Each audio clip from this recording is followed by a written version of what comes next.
মরহুম আলেমদেরকে নির্যাতন করে ফাঁসি দিয়ে মেরে ফেলা, আলেমদের দাড়ি ধরে টেনে হিচড়ে নিয়ে যাওয়া, এত জুলুমের পরেও এদের আমি ব্যক্তিগতভাবে সিদ্ধান্ত নিয়েছি এদেরকে বয়কট করা।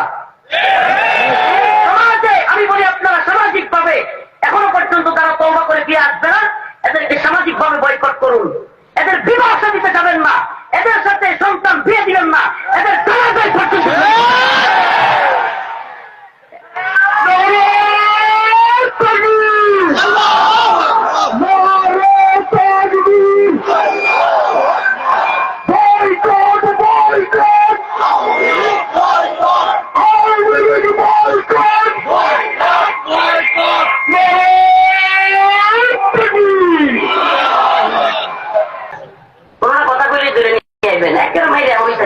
আমার খুব আছে অনেক।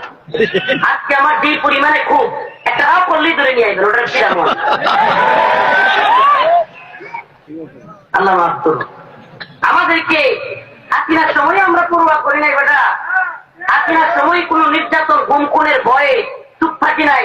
আর আজকে পরিচারা পাইতে যাচ্ছে। আজকে আমার এক মামুরে আমি বলে দিচ্ছি, আমার সাথে সম্পর্ক রাখতে হলে, কথা বলতে হলে ওপেন ঘোষণা দিতে হবে অনলাইনে যে আমি আর জীবনে কোনোদিন আওয়ামী লীগ করবো। ঘোষণা না দিলে আমার আম্মারে বলছে, আম্মা তোমার বাইরে বললে দাও, আমি আর জানাজাই পর্যন্ত সরাসরি বলে দিচ্ছে। কারণ যারা কিনা এই জুলুম নির্যাতনের এখনো পক্ষে দাঁড়াবে, এরা দেশের দুশ্মন, এরা জাতির শত্রু, এরা জাতীয় খাদ্যা। আল্লামা রফিকুল ইসলাম মাদানী এসে উপস্থিত হয়েছেন। আমরা দেখতে পাচ্ছি হাঁটি হাঁটি পা পা করে আমাদের স্টেজের দিকে এগিয়ে আসছেন বাতিলের আতঙ্ক নজরুল আলমগীর আল্লামা মুফতি রফিকুল ইসলাম মাদানী আমাদের মাঝে এসে উপস্থিত হচ্ছেন। আল্লামা মুফতি রফিকুল ইসলাম মাদানী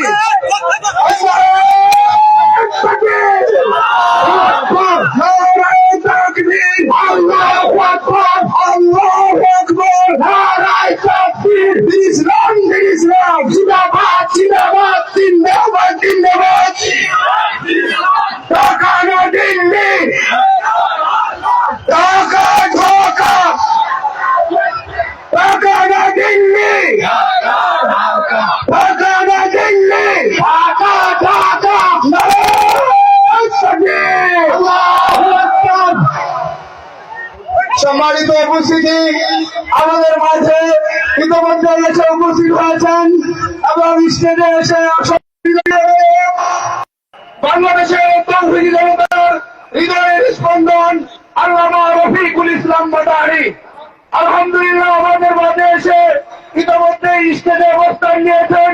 বাতিলের আতঙ্ক জুলাই বিপ্লবের অন্যতম মহানায়ক আল্লামা মুফতি রফিকুল ইসলাম মাদানী আমাদের মাঝে এসে উপস্থিত হয়েছেন। আল্লামা মুফতি রফিকুল ইসলাম মাদানী দামাত বারাকাতুহুম। সম্মানিত উপস্থিতি যারা দাঁড়িয়ে আছি, আমাদের প্যান্ডেলের ভিতরে যথেষ্ট জায়গা আছে, মেহরবানি করে বসে যাই। যে যেখানে আছি আল্লাহর ওয়াস্তে বসে যাই। যারা দাঁড়িয়ে আছেন প্যান্ডেলের পূর্ব উত্তর করে অনেক জায়গা আছে, প্যান্ডেলের পূর্ব উত্তর করে অনেক জায়গা আছে, প্যান্ডেল বরাবর স্টেজ বরাবর যে সমস্ত ভাইরা দাঁড়িয়ে আছেন, আমরা এই উলামা একরামের পক্ষ থেকে প্যান্ডেলে অবস্থানরত উলামা একরাম মুরব্বিয়ানে কেরামের পক্ষ থেকে আপনাদেরকে অনুরোধ করছি, মেহরবানি করে যারা দাঁড়িয়ে আছেন আমাদের প্যান্ডেলের পূর্ব উত্তর করে অনেক জায়গা রয়েছে, আপনারা সকলেই বসে যান। জি, সম্মানিত ভাইরা যারা স্টেজে আছে, মেহরবানি করে নেতৃবৃন্দ, সম্মানিত ভাইরা বসে যায়, আমরা বসে যাই। অন্তত আর অনেক প্রোগ্রাম আছে, আপনারা সকলে বসে যান, আলোচনার পরিবেশ তৈরি করি। আসসালামু আলাইকুম ওয়া রাহমাতুল্লাহি ওয়া বারাকাতুহু।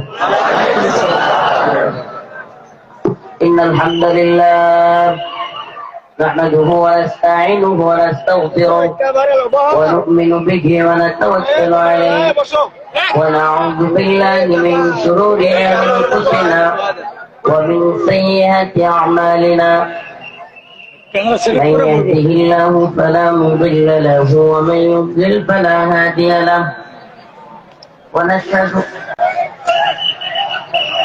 ونشهد أن لا إله إلا الله وحده لا شريك له. أما بعد فأعوذ بالله من الشيطان الرجيم. بسم الله الرحمن الرحيم. فإذا ركبوا في الفلك دعوا الله مخلصين له الدين فلما نجاهم إلى البر إذا هم يشركون.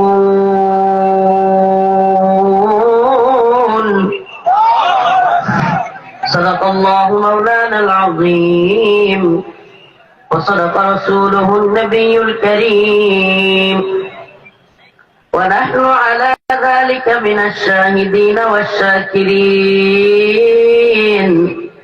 والحمد لله رب العالمين.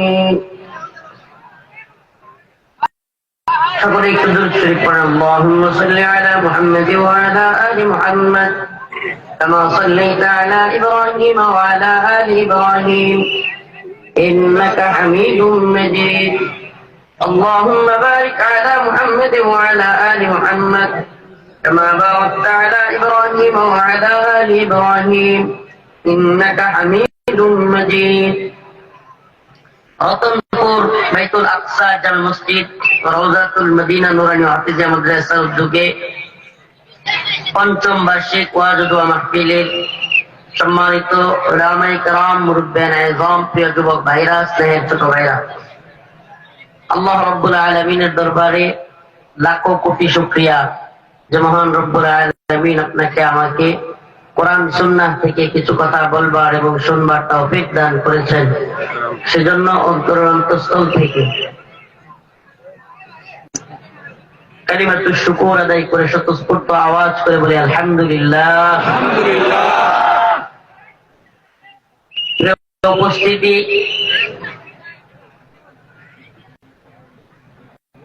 আল্লাহ পাক রব্বুল আলামিন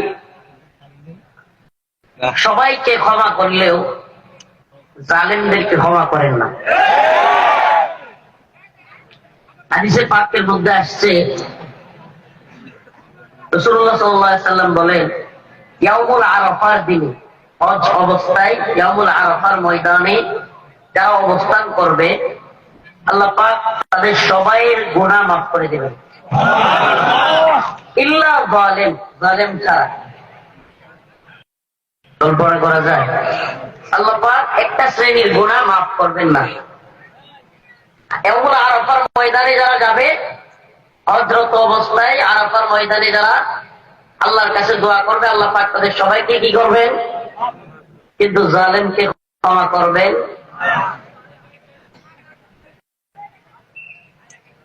আয়াতে কারীমা তিলাওয়াত করলাম, ফাইযা রাকিবু ফিল ফুলকি দা'উল্লাহ মুখলিসিনা লাহুদ্দীন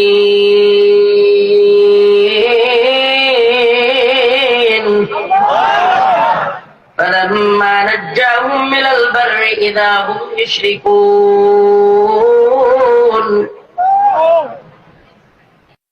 আল্লাহ রাব্বুল আলামিন বলেন, যখন সমুদ্রের মধ্যে উত্তাল ঢেউ চলতে থাকে, উত্তাল পাতাল এরকম পরিস্থিতি তৈরি হয় যে নৌকা মনে হয় ডুবে যাবে। কঠিন ঝড়ের মধ্যে যখন নৌকা পড়ে যায় সমুদ্রের মধ্যে, যাত্রীরা চিৎকার করতে থাকে, আল্লাহ আল্লাহ বলে ডাকতে থাকে। ফাইযা রাকিবু ফিল ফুলক দা'উল্লাহ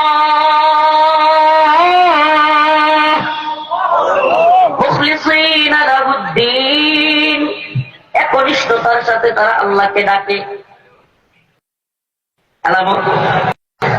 আমাদের দেশে আছে, এটা বোঝানোর জন্য আরো সহজ হবে।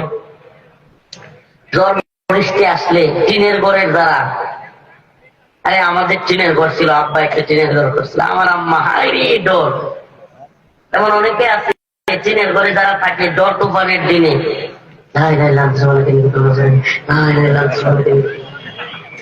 করে না, এমন অনেক অনেক লোক টিনের ঘরে থাকে, ডর তুফান আসলে একেবারে ভয়ে কাঁপতে থাকে, দরজার পাশে যায় লাই লাই যেমনি তুফান থাইমা যায় একটা সিগারেট দেওয়া, আল্লাহ পাক বলেন ফাইদা রাকিবু ফিল ফুলকি দাআল্লাহ, যখন গভীর সমুদ্রের মধ্যে নৌকা হেলতে থাকে, দুলতে থাকে, মনে হয় যেন নৌকাটা ডুবে যাবে, ওই সময় যাত্রীরা সবকিছু ভুলে গিয়া আল্লাহ, একমাত্র আল্লাহকেই ডাকে, মুখলিসিনা লাহুদ্দিন, অন্তর থেকে খালেস নিয়তে ডাকতে থাকে। ফালাম্মা নাজ্জাহুম ইলাল বার, কিন্তু আল্লাহ পাক যখন ওখান থেকে মুক্ত করেন, ইযা হুম ইউশরিকুন, নাফরমানি শুরু করে দেয়। আর কোথায়টা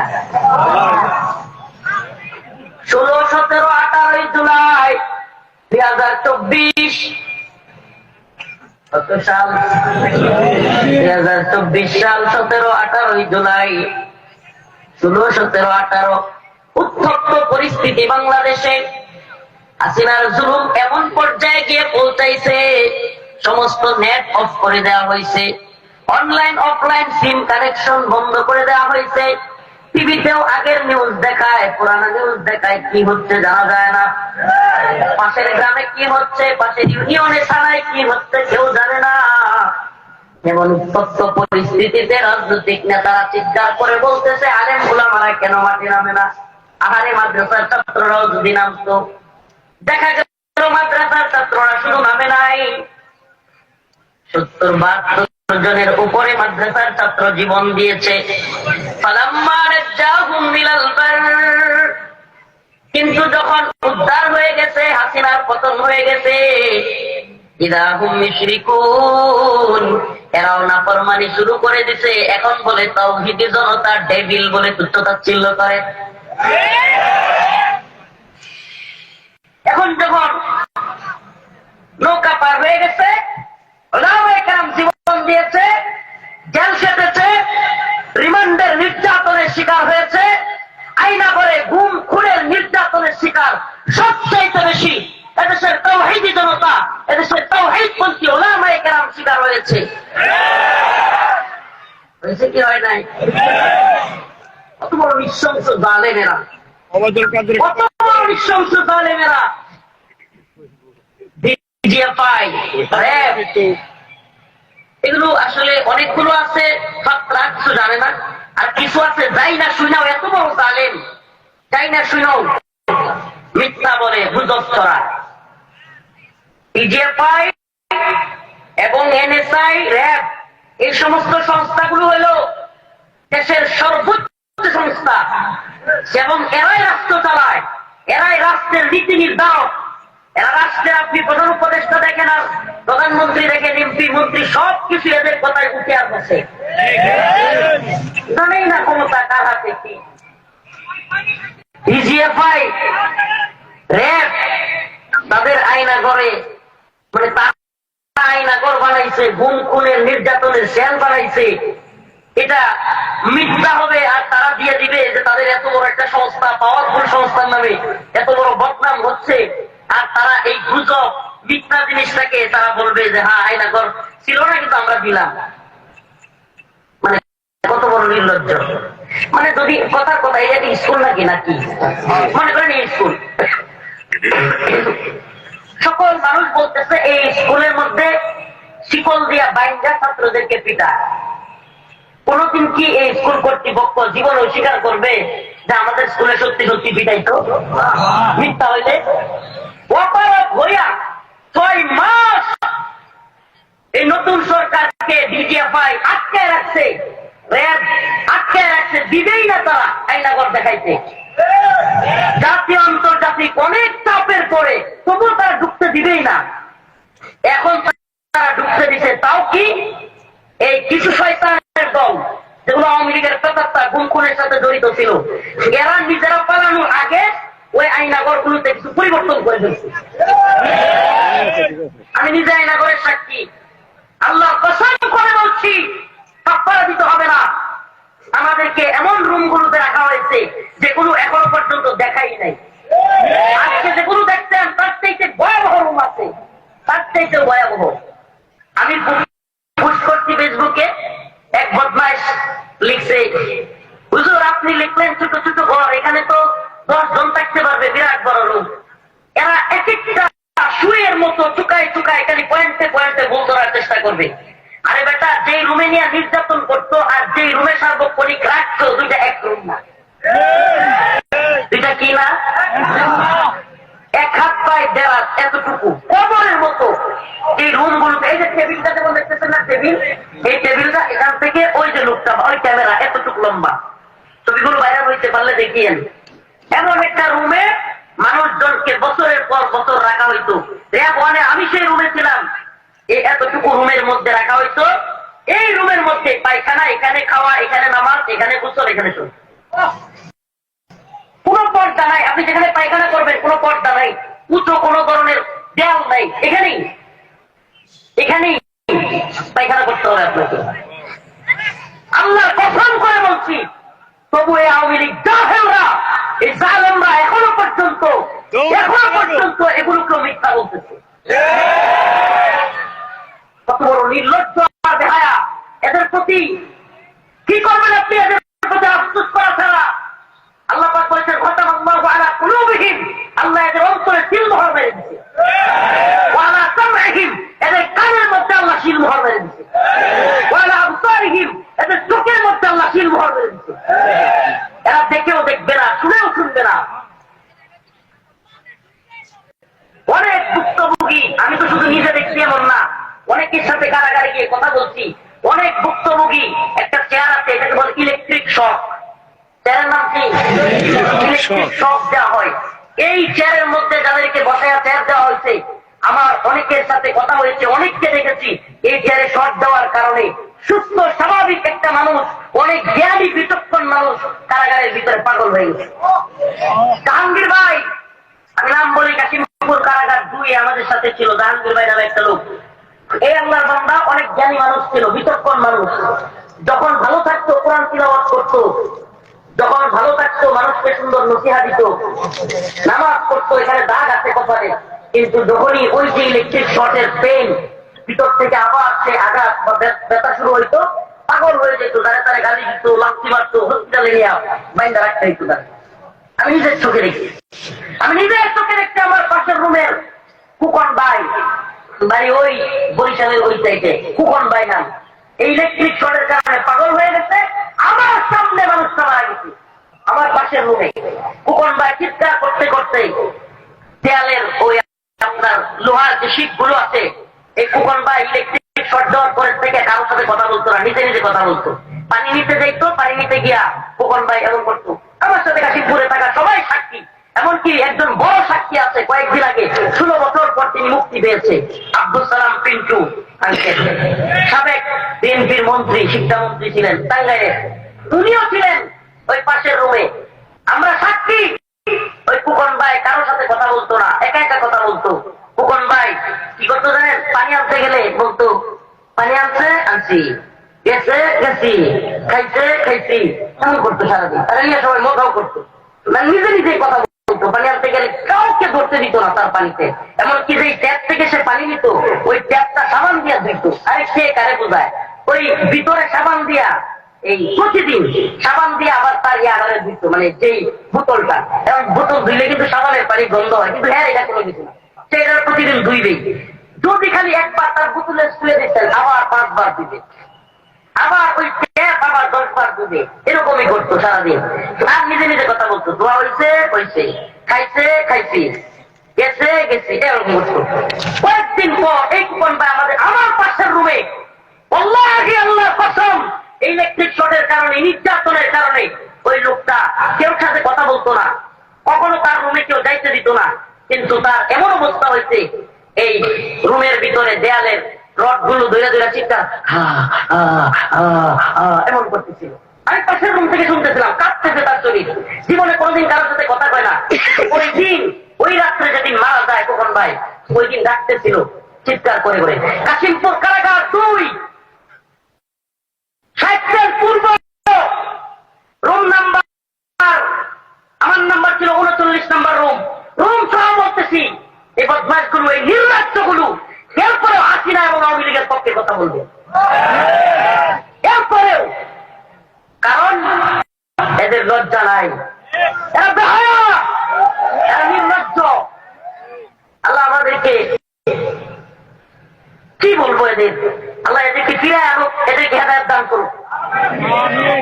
নিজের চোখে দেখা অনেক ঘটনা যেগুলো আগে মনে নাই, আজকে আয়নাগর দেখে কলিজা ফাইটে যাচ্ছে। আপনি পুষ করছেন, আমার অনেক পরিবারের অনেকেও আত্মীয় স্বজন আওয়ামী লীগ আছে, আজকে ফেসবুকে কষ্টে পুষ করছে, ওই দিনগুলোর কথা মনে পড়ে গেছে। হঠাৎ করে ওই নির্যাতনের ওই স্টেপ, ওইগুলো দেখা আমাকে ওই চেয়ারে বসানো হয়েছে। ওইগুলো দেখার পরে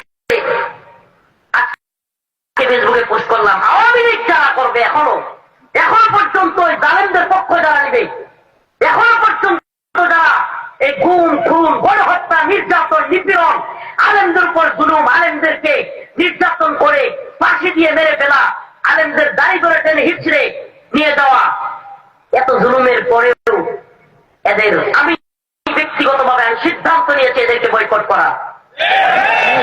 সমাজে আমি বলি আপনারা সামাজিক ভাবে এখনো পর্যন্ত তারা তওবা করে ফিরে আসবে না, এদেরকে সামাজিক ভাবে বয়কট করুন। এদের বিবাহ দিতে যাবেন না, এদের সাথে সন্তান বিয়ে দিবেন না, এদের জানাজায় করতে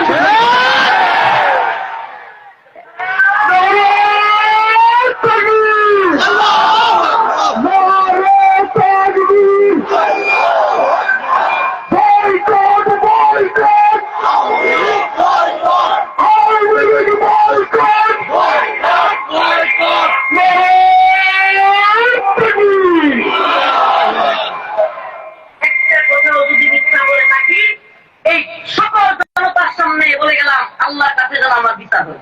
আর কি বলবো, আর কি বলবো? আল্লাহ আপনি আমার বিচার করিয়েন যদি কোনো কথা মিথ্যা বলে থাকি। আমি নিজে একজন রাজ সাক্ষী, আমি নিজে ছিলাম, আমি নিজে ভুক্তভোগী। র্যাব ওয়ানের কোন নৃশংস, আমি চিৎকার করে করে পাশের রুম থেকে মানুষের আওয়াজ শুনতাম, কান্নার আওয়াজ আমি নিজে শুনছি। আল্লাহি কসম আল্লাহ, কাফারা দিতে হবে না। এরপরে ওই মিথ্যাবাদীরা মানে একটা একটা সুই বের করবে। কি এখন কি বলে এই নির্লজ্জ বেহায়া বলে ঠিকাদারদের আয়নাঘর বানিয়ে বুঝাইয়া দিতে 7 মাস সময় লেগে গেছে। চিন্তা করছেন কত বড় নির্লজ্জ? এরা বুঝতেছে না ডিজিএফআই এর মতো র্যাবের মতো পাওয়ারফুল বাহিনীগুলো সরকার পরিবর্তন হয়ে গেলে ওই বাহিনী সব লোক কি মারা গেছিল, তো এরা কি পাওয়ারফুল না?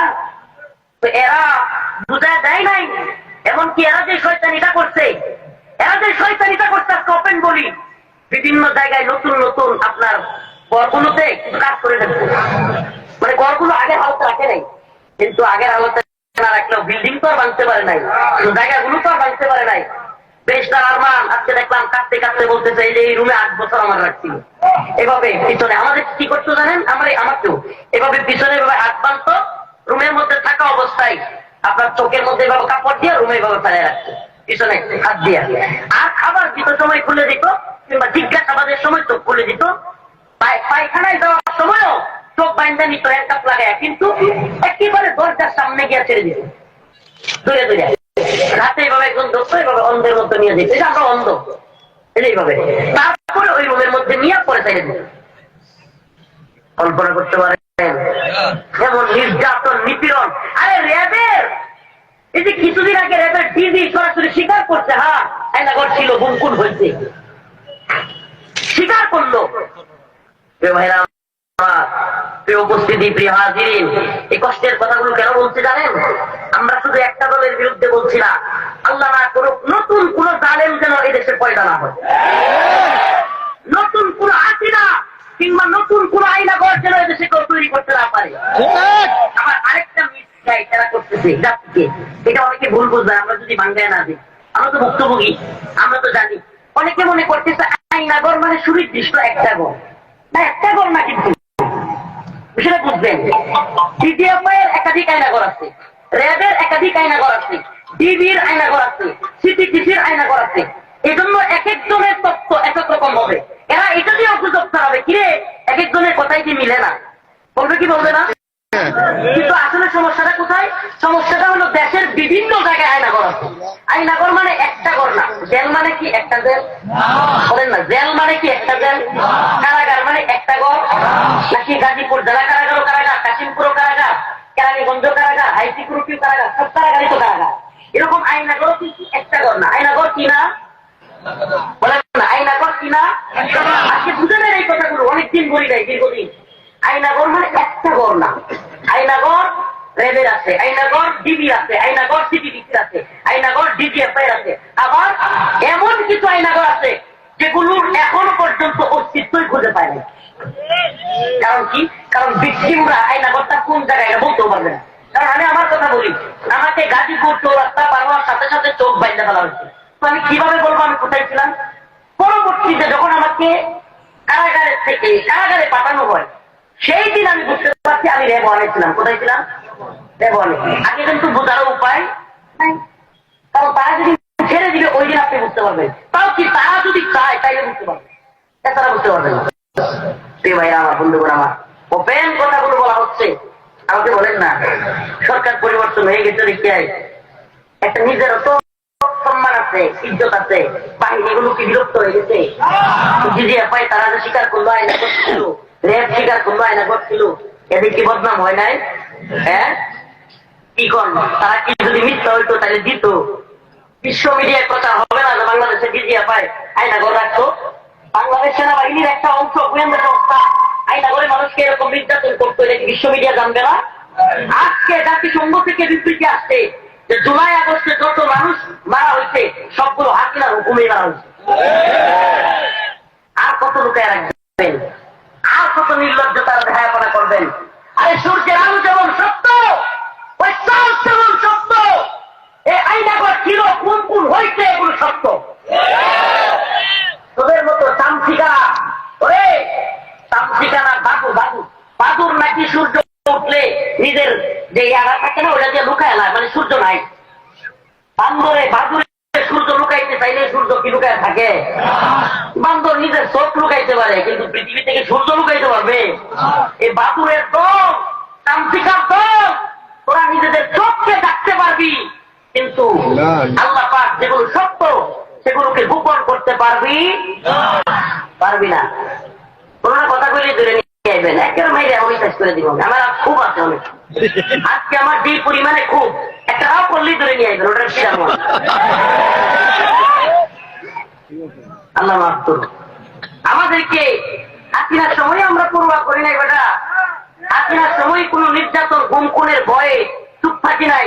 আর আজকে পরিচয় পাইতে যাচ্ছে। আজকে আমার এক মামুরে আমি বলে দিচ্ছি, আমার সাথে সম্পর্ক রাখতে হলে, কথা বলতে হলে ওপেন ঘোষণা দিতে হবে অনলাইনে যে আমি আর জীবনে কোনোদিন আওয়ামী লীগ করবো না। ঘোষণা না দিলে আমার আম্মারে বলছে, আম্মা তোমার বাইরে বললে দাও, আমি আর জানাজাই করতে দিতাম না। সরাসরি বলে দিচ্ছে। কারণ যারা কিনা এই জুলুম নির্যাতনের এখনো পক্ষে দাঁড়াবে, এরা দেশের দুশ্মন, এরা জাতির শত্রু, এরা জাতীয় খাতা। ভাইরা আমার, বন্ধুগণ আমার, فإذا ركبوا في الفلك دعوا الله مخلصين له الدين فلما نجاهم من البر إذا هم يشركون। আমি আবার বলতেছি, আয়াতের আলোচনায় যাওয়ার আগে, কোন বদমাইশের যদি সংশয় থাকে তাহলে আমার কাছে আসিস। যে তত্ত্বগুলো মনে হয় যে মিথ, মানে এটা কেমনে হইতেছে ওইটা কেমনে হইতেছে, আমি সুস্পষ্ট জবাব দিব। প্রত্যেকটা এগুলো একটাও মিথ্যা না, কিন্তু আপনি যদি সাময়িক ভাবে এক এক রকম কথা শুনেন আপনার কাছে ভিন্ন মনে হবে। কেন মনে হবে? কারণ এখানে তো অনেক ধরনের কথা আছে যেটা আপনি বুঝবেন না। এই যেমন আমি আজকে বললাম আইনাগর অনেকগুলো, আপনারা জানতেন এইভাবে? জানতেন না। ডিজিএফআই এর আলাদা, র্যাবের আলাদা, সিটিডিসির আলাদা, ডিবির আলাদা, এটা আপনারা জানতেন? এটা জানতেন না। এখন যেই ঘরে রাখা হয়, যেই ঘরে রাখা হয় এবং যেই ঘরে নিয়ে টর্চার করা হয়, দুটো এক না। এটা জানতেন? জানতেন না। টর্চার সেলটা কেমন জানেন? টর্চার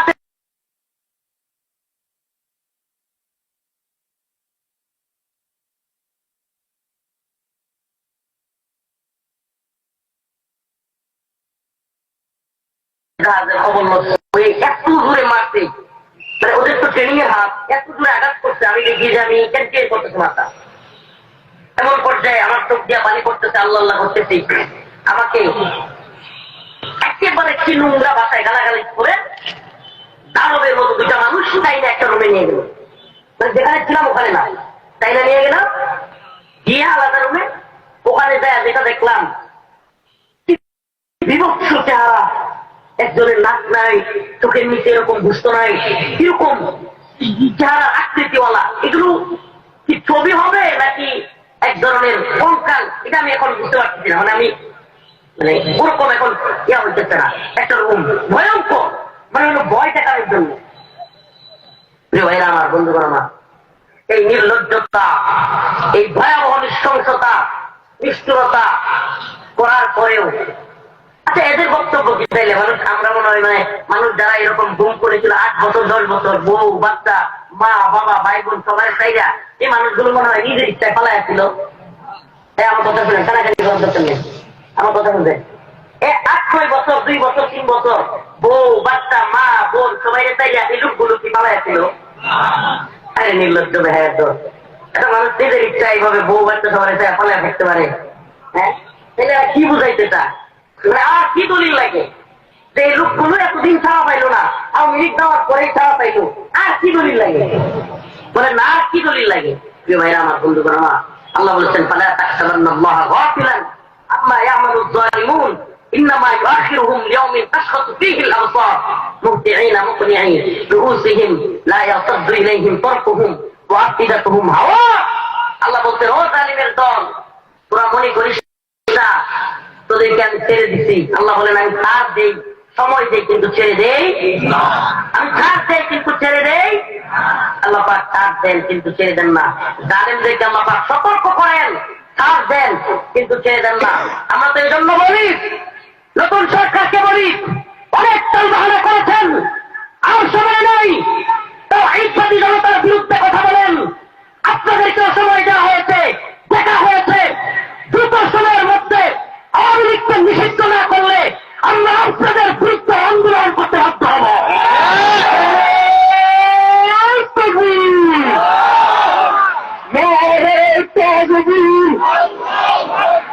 আইনকে জানালেরা হুঁশিয়ার সাবধান, হুঁশিয়ার সাবধান, ভারতের জানালেরা হুঁশিয়ার সাবধান, দিল্লি ঢাকা ঢাকা ঢাকা মেরে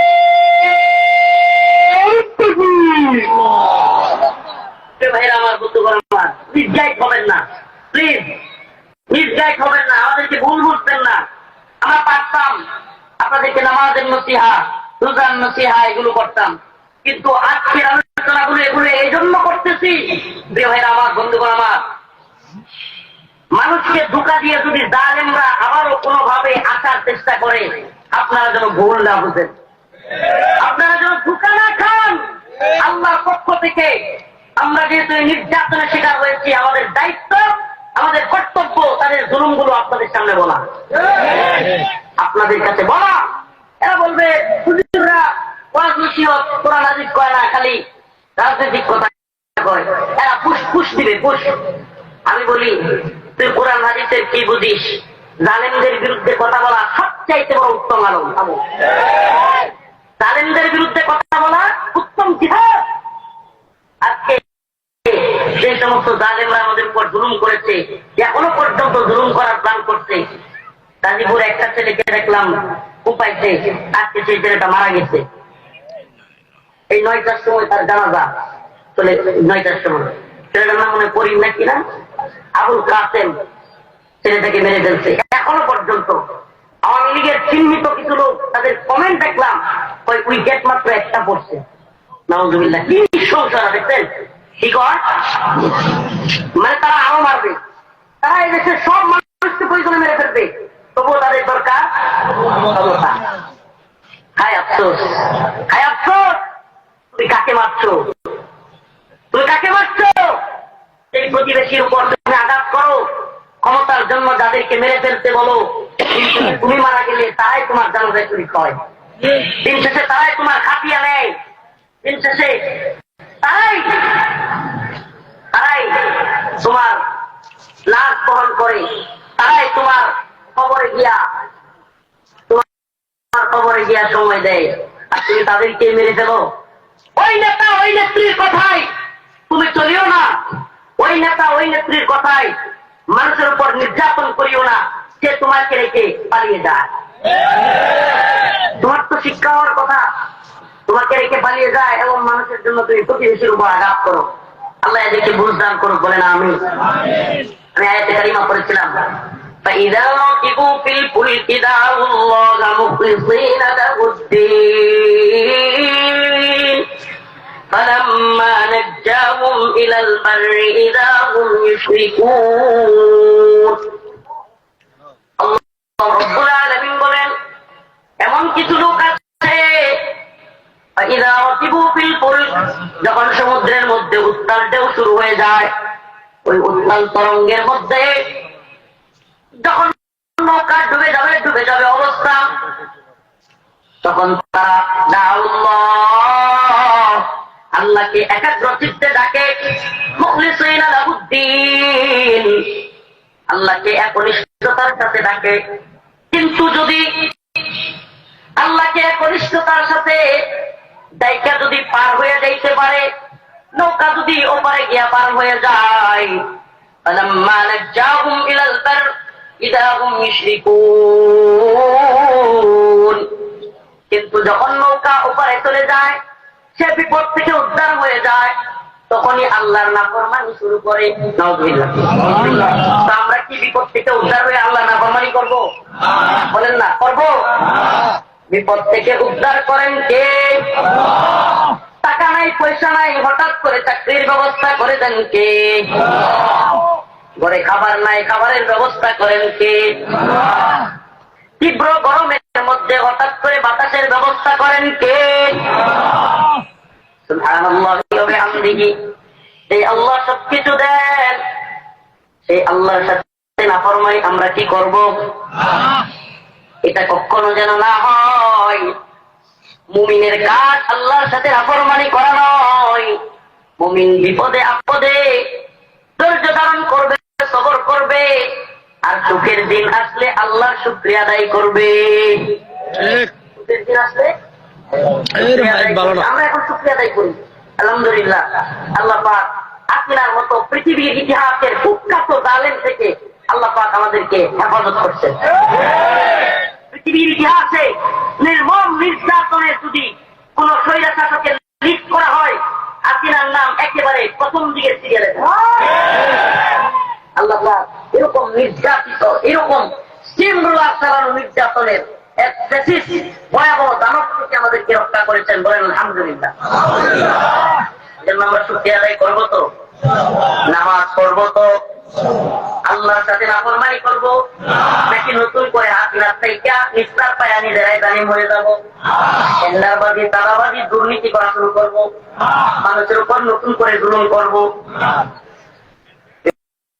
আমার বন্ধুগণ, আমার আপনি দেখেন সুবহানাল্লাহ, এদেশের মানুষ সুবহানাল্লাহ কত ধৈর্যশীল। আমি এটা চিন্তা করি, যেই পরিমাণ নির্যাতন আওয়ামী লীগ করছে, আওয়ামী লীগের নেতারা মানে মাইক দিয়ে বলতেছিল যে যদি আওয়ামী লীগ ক্ষমতা থেকে যায় লক্ষ লক্ষ লোক মারা যাবে, বলে নাই? বলে দেশের মানুষ লক্ষ লক্ষ লোক মারছে। কত ধৈর্যশীল মানুষ। হিন্দুত্ববাদীরা উপায়া দিনে দুপুরে সাইফুল ইসলাম আলিফ ভাইকে চট্টগ্রামের আদালত চত্বরে শহীদ করেছে। দেখেন এই দেশের মানুষ কত ধৈর্যশীল, তবুও হিন্দুদের ঘর বাড়ি পড়ে দিচ্ছে কেউ, মারছে কেউ। অথচ এই নির্লজ্জ আল্লাহ না করুক, আজকে গাড়িতে বসে আলাপ করতেছিলাম আমার সাথীদের সাথে যে আল্লাহ না করুক এই জুলুম যদি আওয়ামী লীগের উপর হইতো, আর আওয়ামী লীগ এইভাবে অভ্যুত্থানের মাধ্যমে ক্ষমতায় আসতে পারতো, আমাদের একটারও রাখলো না, সব খুললে সবাই একটারও বাঁচায় রাখতো। প্রিয় ভাইরা আমার, এই জন্য বলি আমরা ধৈর্য ধরতে জানি, আমরা ধৈর্য ধরতে জানি। আমি বলি না আওয়ামী লীগের সব লোকের বাড়িঘর এখন আগুন দিয়ে পুরাই দেন, এদেরকে মাইরা ফেলেন না। আমি বলি আমরা সত্যটা কেন প্রকাশ করতেছি? তোমরা তওবা করো, ফিরে আসো। তোমরা কি করো? তওবা করো, ফিরে আসো। আল্লাহ পাক তোমাদেরকে দেখার সুযোগ করে দিয়েছেন যে তোমার নেত্রী আয়নাঘর তৈরি করেছিল। তোমার আল্লাহ দেখাইছে যে তোমার নেত্রী আয়নাঘর তৈরি করেছিল, মানুষকে নির্যাতন গুম খুন করেছিল। আজকে আল্লাহ পাক দিবালোকের নেই স্পষ্ট সবকিছু প্রকাশ করতেছেন। এরপরেও যদি তুমি ফিরে না আসো, তোমার চাইতে বড় জালেম পৃথিবীতে আর হতে পারে। শুধু হাতিরা জালেম নয়, তারা জুলুম করতে তারা জালেম নয়, এখনো যদি তাদেরকে সমর্থন করে তাদের পক্ষে চাপাই গায়, এরা আরো বড় যাবে। কারণ এরা চায় মানুষকে খুন করা হোক, এরা চায় মানুষকে খুন করা হোক, এরা চায় মানুষকে নির্যাতন করা হোক। যদি নাই চাইতো তাইলে ওই নেতা ওই নেত্রী ওই দলের পক্ষে চাপাই গায়। কথা বলেন, আমার কথা কি বুঝতেছেন? হ্যাঁ, কোন যদি লীগের বাইরে এখানে পারেন কষ্ট পান, আমার কিছু করার নাই। আমার আপনাদের প্রতি এগুলো নসিহা, এগুলো আপনাদের প্রতি নসিহা। নসিহা, ফিরে আসুন, ফিরে আসুন, তওবা করুন। যে না, আমি বলি না তাইলে অন্য দলে যোগ দেন না, আল্লাহর পথে ফিরে আসেন, নামাজ পড়েন। এই সমস্ত তন্ত্রমন্ত্রের দলগুলো যেগুলোতে জুলুম করা লাগে এগুলো বাদ দেন, আল্লাহর দিকে ফিরে আসেন, নামাজ পড়েন। রোজা আসতেছে সামনে, রোজা রাখেন, আল্লাহর দিকে ফিরে আসেন। আসুন তওবা করি, আসুন আমরা তওবা করি। বলেন আস্তাগফিরুল্লাহ ওয়া আতুবু ইলাইহি।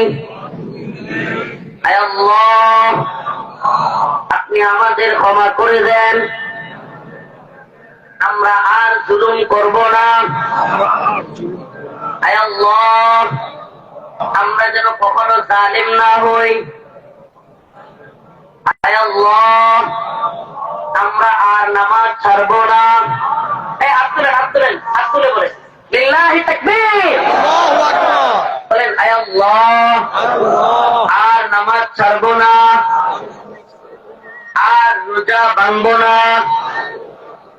বলেন আয় আল্লাহ, রমাদানের রোজাগুলো রাখবো, তওবা করলাম, আর নামাজ ছাড়ব না। আয় আল্লাহ, আপনি আমাদের তওবাকে কবুল করেন। আমিন। আমাদের চাওয়া কি? আমাদের চাওয়াটা বুঝছেন? আসেন জুলুমের পথ থেকে ফিরে আসেন, আসেন, আসেন ওই দলান্ধতা থেকে ফিরে আসেন, আসেন আল্লাহর পথে। ফাফিরু ইলাল্লাহ, আল্লাহর পক্ষ থেকে আপনাদের প্রতি দাওয়াত রইল। যে যেই দল করেন সবার প্রতি দাওয়াত রইল, আল্লাহর পথে ফিরে আসেন, নামাজের পথে ফিরে আসেন, রোজার পথে ফিরে আসেন, দ্বীনের পথে ফিরে আসেন। আমরা আপনাদেরকে পুরো তন্ত্রমন্ত্রের পথে ডাকি না, ক্ষমতার পথে ডাকি না, আমরা দুনিয়ার হায়সাতের পথে আপনাদেরকে ডাকি না, আমরা ডাকি আপনাদেরকে তওবার পথে। আসেন নামাজের শরীক হন, আসেন রোজাগুলো রাখার নিয়ত করেন, এখন থেকে হিম্মত করেন, এখন থেকে নিয়ত করেন। আল্লাহ আমাদেরকে হেফাজত করে বলেন আমিন। এই তথাকথিত সামনে আসতেছে তথাকথিত ভ্যালেন্টাইন্স ডে, আল্লাহ মাফ করুন, এই 14ই ফেব্রুয়ারি নির্লজ্জতা বেহায়াপনার এক মহড়া। ও যুবক, আমাকে কথা দাও, 14ই ফেব্রুয়ারি সবে বরাত। ও যুবক, প্রিয় ভাই, আমাকে কথা দাও, এমন একটা পুণ্য দিনে, এমন একটা কল্যাণকর দিনে তোমরা কোনো পাপাচারে লিপ্ত হবে না। কথা দাও, কথা দাও প্রিয় যুবক। এমন একটা দিনের মধ্যে আল্লাহ পাক তোমাদেরকে পরীক্ষা করতেছেন, এমন একটা পবিত্র দিনের মধ্যে তোমরা যেন কোনো পাপে লিপ্ত না হও। আল্লাহ পাক তোমাদেরকে এটা ইমানি পরীক্ষা। এই তথাকথিত গার্লফ্রেন্ড বয়ফ্রেন্ড কালচারে তোমরা যেন না পড়ে যাও, এই বেহায়াপনা অশ্লীলতায় তোমরা যেন না জড়াও। আল্লাহ পাক তোমাদেরকে পরীক্ষা করছেন এক পবিত্রতম দিন, যে দিনটা হলো রমাদানের প্রস্তুতি নেওয়ার দিন। ওই দিন থেকেই নিয়ত করা, রমাদানের প্রস্তুতি নেওয়া, বেশি বেশি নফল ইবাদত করা, পারলে রোজা রাখতে চেষ্টা করা এক দুইটা এর আগে, রমজানের আগে। কারণ প্র্যাকটিস প্র্যাকটিস, এই চেষ্টাগুলো করবো তো ইনশাআল্লাহ আমরা। এই প্রিয় যুবক ভাই, কথা দিলাম তো কোন ধরনের বেহায়াপনায় লিপ্ত হবে না তো ইনশাআল্লাহ। এই যুবকেরা কোন ধরনের এই গার্লফ্রেন্ড কালচারে জড়িত হবে না তো তোমরা ইনশাআল্লাহ। আমাদের ভালোবাসা বিয়ে তো, আমাদের যত ভালোবাসা, কথা কয় না, বিয়ের পরে স্ত্রীকে যে যুবক ভালোবাসলো তার প্রতিটা মুহূর্তে আল্লাহ পাক ফেরেশতাদেরকে বলেন তার আমলনামায় নিচে লিখো। সুবহানাল্লাহ বলেন। আর তুমি তোমার গার্লফ্রেন্ডকে নিয়ে যতক্ষণ সময় কাটাইলা ততক্ষণ কবিরা গুনাহ যায়, কবিরা গুনাহ তার একটা গুনাহ জাহান্নামে যাওয়ার জন্য যথেষ্ট। প্রিয় যুবক, প্রিয় যুবক ভাইদেরকে বলি, আমাদের মুরব্বী বাবাদেরকে মাদেরকে বলি, এই নিজের পায়ে দাঁড়ানো, এই অজুহাত সেই অজুহাত, 5 লক্ষ 10 লক্ষ টাকার কাবিন মহারণা বোঝা মাথার উপর চাপাইয়া দিয়া বিয়েকে কঠিন না করে আমার যুবক যুবতী ভাই বোনদেরকে দ্রুত বিয়ের ব্যবস্থা করে দেন, দ্রুত বিয়ের ব্যবস্থা করেন। এটা প্রত্যেকটা বাবা মার কাছে আল্লাহর পক্ষ থেকে থেকে দায়িত্ব এবং কর্তব্য। যদি কোনো যুবক যুবতী গুনাহে জড়ায়, তার যেমন গুনাহ হবে কবিরা, তেমনি ভাবে যেই মা বাবা ওই যুবক যুবতীকে বিয়ে করাচ্ছে না, তাদেরও গুনাহ হবে, আল্লাহর কাছে জবাবদিহি করতে হবে। বিয়েকে কত কঠিন করে ফেলছে, তাই না? 10 লাখ, 12 লাখ, 15 লাখ, 20 লাখ মহরের বোঝা চাপাইয়া দিয়া নিজের পায়ে দাঁড়ানোর কথা বলে, আরে নিজের পায়ে দাঁড়াইছে না, সে কি আমনের পায়ে চলে রে? আশ্চর্য কথা। আল্লাহ রাসূল সাল্লাল্লাহু আলাইহি ওয়াসাল্লামের কাছে শুনেন, হাদিস শুনেন, আমি আমার কিচ্ছা কাহিনী বলতেছি না। আল্লাহ রাসূল সাল্লাল্লাহু আলাইহি ওয়াসাল্লামের কাছে এক মেয়ে আসছে, তখন মুসলমান হয় নাই। বলতেছে, ইয়া রাসূলুল্লাহ, আপনি যদি আমাদের বিয়ে করেন তাহলে আমি মুসলমান হবো। সুবহানাল্লাহ। আল্লাহ রাসূল মুখ ফিরায় নিলেন, রাজি হলেন না। আবার দ্বিতীয়বার বলতেছে, ইয়া রাসূলুল্লাহ, আপনি যদি আমাদের বিয়ে করেন আমি মুসলমান হয়ে যাবো। রাসূল সাল্লাল্লাহু আলাইহি ওয়াসাল্লাম আবার মুখ ফিরায় নিলেন। তৃতীয়বার আবার মেয়েটা বলতেছে, ইয়া রাসূলুল্লাহ, আপনি যদি আমার বিয়ে করেন আমি মুসলমান হয়ে যাবো। এই মুহূর্তে এক সাহাবী বলে বসছে, ইয়া রাসূলুল্লাহ, মেয়েটা অনেক সুন্দরী, দেখতে খুব ভালো। বলছে, ইয়া রাসূলুল্লাহ, আপনি বিয়ে না করলে আমার সাথে বিয়ে করাই দেন। হাদিস বলতেছে তো। আল্লাহ রাসূল বললেন, তুমি যে বিয়ে করবা মহারানা আছে, একটু স্বর্ণের টুকরা নিয়ে আসো। ইয়া রাসূলুল্লাহ, আমার তো আপনি জানেন আমি গরিব, আমার স্বর্ণের টুকরা নাই। একটু রূপা নিয়ে আসো, কয় তাও নাই। কয় একটু তামা নিয়ে আসো, কয় তাও নাই। কয় যাই আছে নিয়ে আসো। ইয়া রাসূলুল্লাহ, আমি তো আরো সবচেয়ে গরিব, আমার কিছু নাই। কয় তুমি কি সূরা কেরাত জানো? কয় জানি কয়েকটা। পারো? কয় হ্যাঁ। ওই মহিলারা বললো, তুমি মুসলমান হবা, ওই যুবক তোমাকে এই সূরাগুলো শিখিয়ে দিবে, এগুলোই তোমার মোহর। কত সহজ ছিল বিয়ে। আর এখন এই মোহরের বোঝার নামে কি পরিমাণ কঠিন যুবকদের করছে।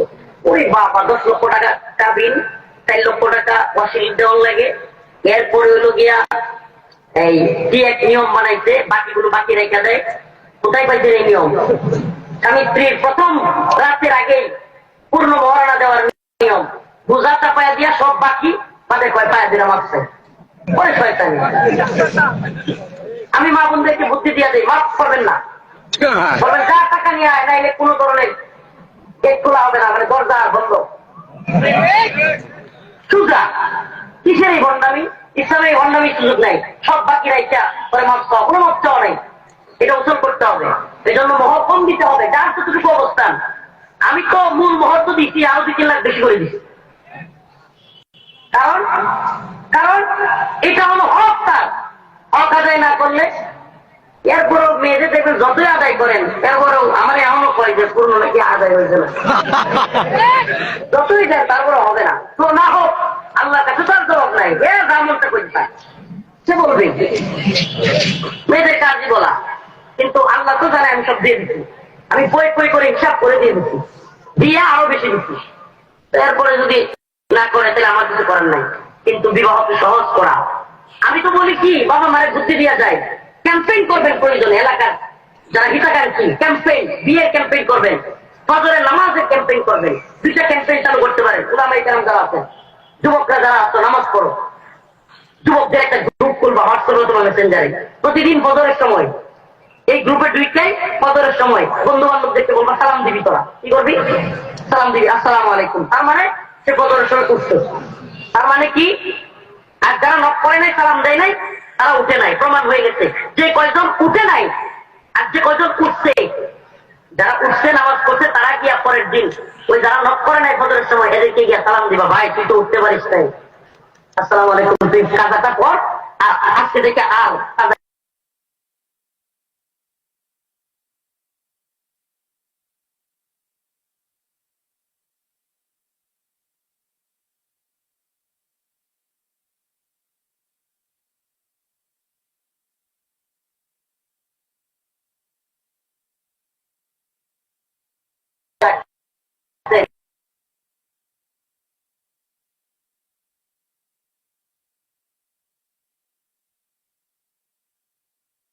জন্য অসম্ভব না।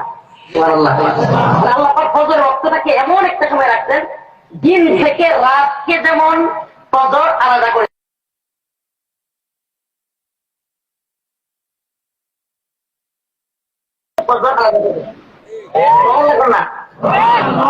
দিন থেকে রাতকে আলাদা করে কোন নামাজ? তেমনি ভাবে মুমিন থেকে মুনাফিকদেরকে আলাদা করে কোন নামাজ? সুবহানাল্লাহ। সালাফগণ আমাদের আকাবিরগণ বলেছেন যে ফজরের নামাজটা আল্লাহ পাক এমন অর্থে দিয়েছেন যে মুমিনের জন্য অসম্ভব না, মুনাফিকের জন্য সম্ভব না।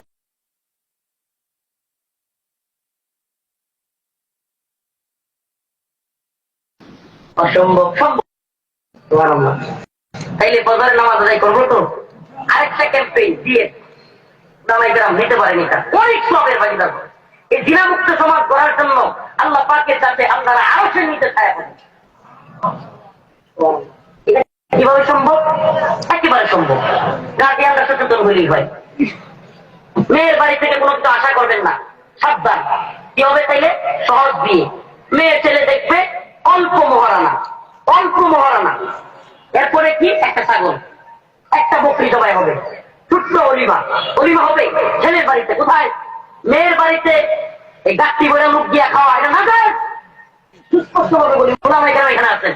মেয়ের বাড়িতে 100 জন 200 জন নিয়ে খাওয়া কি না যায়? অলিমা যত বড় করতে পারেন,